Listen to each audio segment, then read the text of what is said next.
ईद आ रही है तो हमारे बहुत सारे प्यारे हमें छोड़ के चले गए।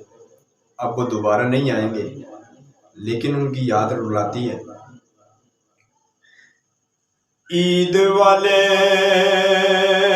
दिन रोंदियां छड़ के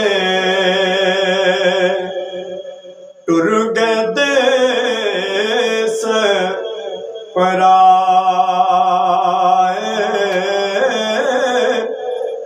ईदा मुड़ मुड़ आउण मुहम्मद, पर यो नहीं मुड़ के आए।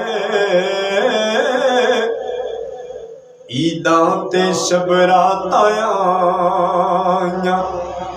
लोग करानू आए, पर यो नहीं पढ़ते यार मुहम्मद, जिहड़े आप ही हथे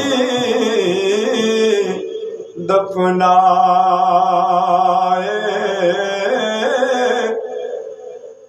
मां प्यो नाल खुशियां ते इन्हां दियां क्या बातां। मां प्यो बाज लगदियां नहीं, ईदां ते शबरातां।